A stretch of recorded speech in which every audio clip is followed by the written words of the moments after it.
Chapter 155, Urgent Meeting. After collecting himself, Klein went down to the basement and walked to Channy's gate. He knocked on the door to the guard room. Inside, Rial Riadine had already packed her personal belongings. She immediately smoothed her hair and stood up when she saw the person taking over her shift.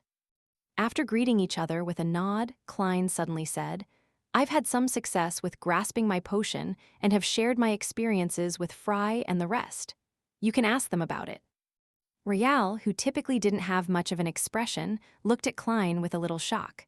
Her lips quivered a little as she said, "All right. Madam, let's hope that you can still maintain your calm composure in a while. There are already a bunch of dazed people sitting in the recreation room right now." Klein laughed and made his way behind the table, expertly taking out the tin can which Dunn Smith used to store his Fermo coffee. After making himself a cup of aromatic coffee, Klein sat down and relaxed. He looked out at the lonely hallway and allowed his thoughts to roam free. Let's hope that Mr. Azek's mission is successful and that he doesn't leave behind any clues. Well, even if there are clues, I can just pretend to not notice them. I wonder where the mutated sun sacred emblem is sealed behind Channy's gate. Since it doesn't possess any living qualities, it only needs a little space. Come to think of it, I haven't been inside Channy's gate. I'm not sure what it looks like inside. To be able to keep the weird sealed artifacts of varying sizes safe and maintain surveillance, it must be quite special indeed. For example, the ashes of Saint Selena. Many thoughts streaked past Klein's head when he suddenly heard urgent footsteps. He focused and shot a look towards the door. He saw old Neil, wearing his classic black robe, appear in the corridor with a black carpet in his hands. He made his way into the guard room and said nothing, but instead observed Klein thoroughly. "Mr. Neil, did something happen?"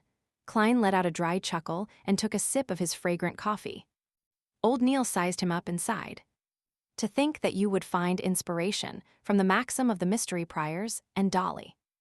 I have to praise the goddess. I also have to thank you for your teachings." Klein gave a reply in all seriousness. Old Neil pulled back a chair and sat down. He said, a little depressed, "How good would it be if it was 20 years ago?" Klein maintained his silence, for he knew that old Neil wasn't allowed to consume any more potions because of his age and health, even if he had completely digested the one he had right now.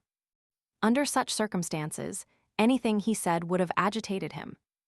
My earliest thoughts was to quickly gain control of my potion from the maxim of the mystery prior, but regrettably, I wasn't embarking in the right direction. Dolly's success did give me some clues, but I was already more than 50 years old back then and had already given up on my efforts. I subconsciously thought that her success was a result of her genius and that an average person wouldn't be able to emulate her achievements.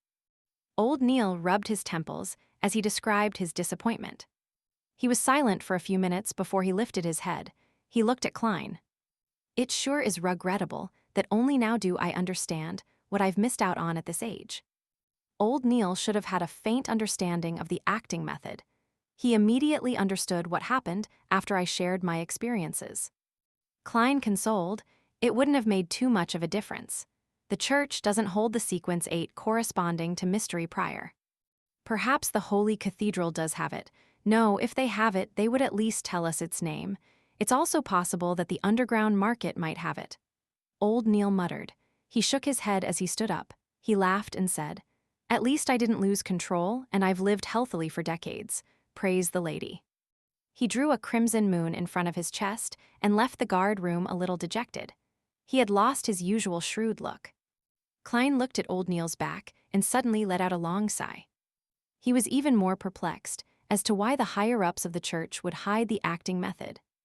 Klein collected himself after some time, placing his attention on the confidential information of the Nighthawks in front of him. Ever since he pulled the youth from the City of Silver into the Tarot Club and learned that the City of Silver still used the ancient names for many things, he found it necessary to enhance his knowledge in these areas. Some time later, he heard another set of footsteps. These footsteps were slow and steady. At the same time, an image of Dunn Smith wearing a black trench coat flashed past his mind. My spiritual senses have been elevated after fully digesting the seer potion. Klein nodded in understanding.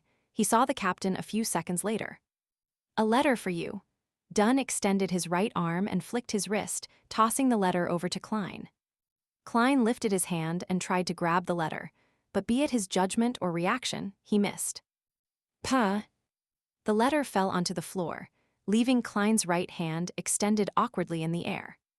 Under the suddenly silent atmosphere, his right hand first became rigid, then he pulled it back toward his head and pretended to smooth out his hair. "The light from the gas lamp isn't bright enough," Klein made a perfunctory statement casually. He bent his back and picked up the letter, giving it a cursory glance. "Mr. Hornesis, it's a letter from Daxter Guderian." He nodded in understanding and pulled open a drawer to retrieve a letter opener. According to the rules of the Nighthawks, if there was a clear and correct recipient, Razan and the rest of the clerks would give the letter directly to the person that the letter was addressed to. If the recipient was anonymous or an unknown name, it would be handed over to Dunn. He could then ask around or make a decision. Klein carefully pried open the letter and took out the piece of paper within. He quickly unfolded the piece of paper and read through it. He realized that the asylum doctor, Daxter, was asking for an urgent meeting at 2 in the afternoon today. Has he obtained the telepathist formula, or is it regarding something else? Klein lifted the letter in his hand and looked at Dunn. "Captain, my informant, the one from the psychology alchemists, wishes to meet me at 2 in the afternoon." "Did he say anything else?" Dunn asked, as if he was expecting this. "No," Klein shook his head. Dunn thought for a moment, then said in a heavy voice, "Get Leonard to watch over Channy's gate for the time being. I'll go with you and hide somewhere. These urgent requests to meet could sometimes be a trap. I've heard of many similar incidents. Furthermore, if it's something important, we can act quickly. Captain, you sure are experienced. Not to mention being the most reliable, trustworthy captain without memory issues whenever we have something serious to do." Klein immediately nodded. "All right." At 2 in the afternoon, inside the small shooting range, 9 of the Zoutelen Street Shooting Club. Klein looked at the target that was covered in bullet holes, then glanced at the uneasy Dr. Daxter Guderian. "What happened for you to look for mercenaries at the Hound Pub in such a fluster?" "Only by doing so would the boss of the Hound Pub, right, hand the letter immediately to the Blackthorn Security Company instead of waiting for Klein to collect it himself." Daxter observed Klein's expression and body language, then responded softly, "I find Hood Eugen a little abnormal recently." Hood Eugen was the patient from the mental asylum that had roped Daxter into the psychology alchemists. "What sort of abnormalities has he exhibited?" Klein pressed, displaying his professionalism. Daxter heaved a sigh of relief, as if he had found a pillar of support. He said while deliberating his words, "He seems to have really gone insane." "Really gone insane?" Klein asked in shock. "Didn't Hood Eugen feign his illness and infiltrate the mental asylum to attempt to influence the patients in order to train his mental abilities? He had really turned sick, genuine insanity." "I think so." Daxter paced around anxiously. "I could hold a normal conversation with him in the past and receive guidance on how to correctly use my Beyonder powers. But in the past few days, his thought processes and his condition has become really weird. I can barely communicate with him. He was just like my other patients, even though I've managed to get the telepathist formula as a result, but I cannot determine if it's real or fake. I'm afraid that there might be some uncontrollable changes that might occur. No matter. As a seer who has the mysterious world above the gray fog, I'll be able to determine if it's real or fake." Klein heaved a sigh of relief before creasing his brows and asking, "Did he come into contact with anyone before he turned abnormal?" "Only the patients. I cannot guarantee that, though. I'm not in the asylum for the whole day. I also need time to rest," Daxter said, his expression serious. Klein nodded, as if it was something trivial. "Don't worry. I'll send someone to protect you in secret.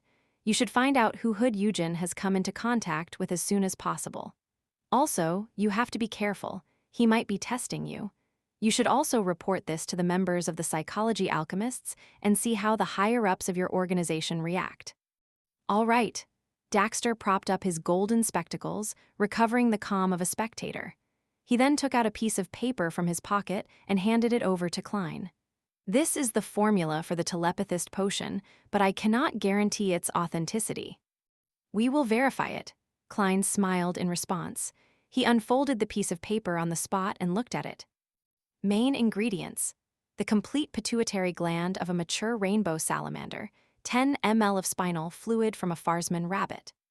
Supplementary ingredients: chestnut spore 5 grams, dragon tooth grass powder 8 grams, 3 petals of pure white elf flowers, pure water 100 ml. Excellent, Klein praised.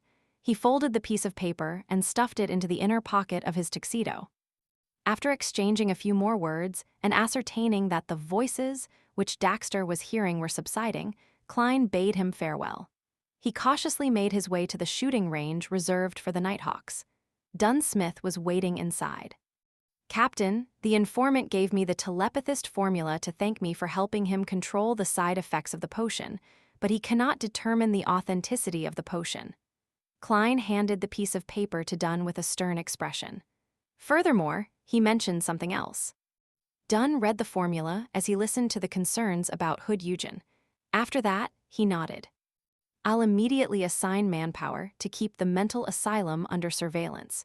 You haven't had professional training when it comes to these matters and don't to participate in this. Go back and guard Channy's gate. With that said, he looked at Klein deeply in the eyes and said, if we take this formula into account, you don't need to accumulate any more meritorious achievements. You can directly receive the clown potion after you pass the examination.